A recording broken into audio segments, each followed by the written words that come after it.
Big life changes can not only be very emotionally challenging, but very financially costly, like divorce. And we have a question about that today that we need to jump into. So stay tuned for this FERS Federal Fact Check.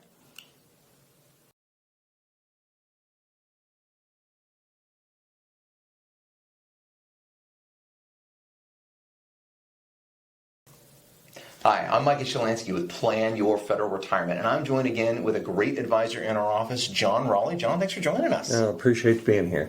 Well, we got a question that came in from Maria, and unfortunately it's about divorce. And divorce is a tough topic for us to go through, but she asked a really good question. And this isn't a point where I'm sure I'm going to get some attorneys mad at me, but attorneys, in my limited experience in this field, John, you can chime in differently if you think otherwise, do not have an understanding of how federal employee benefits work, how Social Security works, or how taxes and retirement account works. So you really have to have a good understanding of that, because we've seen some pretty bad cases go through. Yeah, if you don't protect yourself in this area, and even if the person means well, sometimes you just need to get the best advice to help you out. Mm-hmm.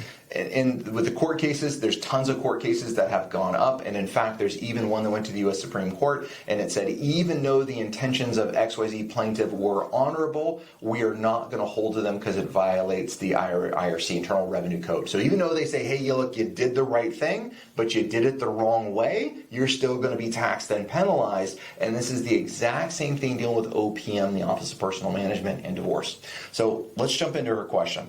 What she asks is that she's in the middle of getting a divorce, and her soon-to-be ex-spouse would like to have a survivor benefit. And so she says, is it worth paying the 5% penalty if he is willing to pay that back to me every single month? Am I giving anything up?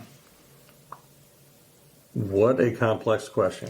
That's what I do love about these, right? And I love you guys submitting questions. I think it's fantastic. But we get this little bit of glimpse and like, ooh, this could mean a lot of different things in there. So let's start taking this thing apart. Right. I feel like walking out on ice and it's cracking around me.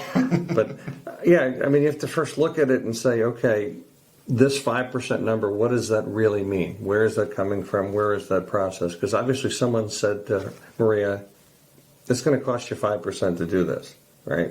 So what is that number, or where could it come from?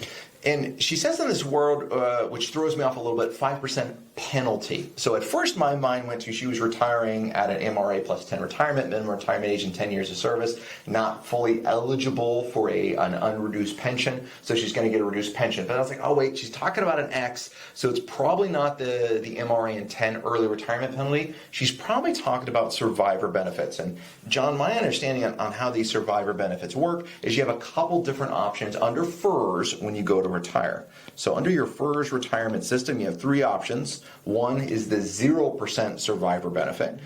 You could leave nothing to a survivor, and that costs you nothing. There's no benefit. You could leave a 25% benefit to your survivor, and that's going to cost 5%. This is where I think the 5% is coming from. Or you could leave a full survivor under FERS, and that is a 50% survivor benefit, and that costs you 10% per month. So I'm thinking 5%, I'm thinking she's thinking the reduced annuity option, which is I generally call it, I love you, sweetie, just not that much, because it's not the full benefit, it's the reduced benefit that's going to be there. So she leaves that option. Her ex-spouse is saying, hey, I'll pay for this on a monthly basis. Right. What are any concerns that come up with that, John? You said the word X. And we know some people have had divorces where it's amicable and life goes on and everything's happy. And maybe it was done for the right reason. Who knows? But a lot of times, 5 years, 10 years down the road, if it wasn't an amicable situation, it may be a situation that all of a sudden, if I'm going to pay for it, now all of a sudden that person stops. Yeah. And then what's your recourse? How do you get that money back? How do you go after the money? How much is it going to cost you? It becomes to be a major issue. Can come to be a really big issue, and it's a little bit less potentially the dollar amounts. Let's walk through the dollar amounts as an example, but more the emotional hassle that you're potentially going to go through. So let's go through some pros and cons of this. So let's say just for fun, your first pension, gross pension is $2,000 a month. That's your gross pension that's going to come in. So if you elected the FERS survivor benefit, if you elected the 0 option, doesn't cost you anything, but if she elected the 5% option, so that's going to cost $100 a month, and the 50% option, that would cost $200 a month. So John, she is looking at this $100 a month reduction that's going to be there. Right. So now, once you elect this as an option on your retirement application, there's virtually no fixing it, right? It's not like saying your ex 2 years later stopped paying you, you're going to contact OPM and say, hey, kick him off of there, give me my $100. The answer is no. You agreed to that, and that is a lifetime commitment that you've made until one of you passes away. So it goes back to your point, John, how do you get the money out? You're making a lifetime commitment with somebody that you're breaking a lifetime commitment you made. Right. So we really have to evaluate this, right? Not talking about too cheeky with it, but that's a great point. Yeah. I mean, and you may say in this example, well, $100 a month isn't that much money. But as time goes on and it becomes more and more, not only on the financial side, but like you said, Mike, on the emotional side, it can become, there's a lot of issues. There's a lot of people that don't want to keep going back to their exes. Mm-hmm. For whatever reasons. It may not be a great divorce or whatever the situation is, even if it was good when it happened, when it ended, or good enough when it ended. Maybe you don't want to be going back and saying, hey, you owe me in this example, $1,200 from last year that you didn't pay me. So what's a solution that you could have? Maybe you've already agreed to this and says, oh crap, now what do I do? Can you get a lump sum amount? You know, can we say, great, I want you to pay this up for the next 30 years, right? So great, it's $1,200 a year times 30. I want you to give me, I don't know, $40,000, right? Whatever that number is. So do you do it as a lump sum amount versus that? I don't know. I'd be a lot more comfortable if a client came to me and says the X is willing to pay up the next 35 years of this in advance. Mm-hmm. Okay, now a little bit more comfortable with it. Right. Yeah, that's a great solution to maybe try to get it, because that then really shows that the commitment is being done on both sides. And because of a lot of divorces seem to have financial issues anyhow, that's why they seem to, part of the reason why they break apart, you're getting into another financial situation here.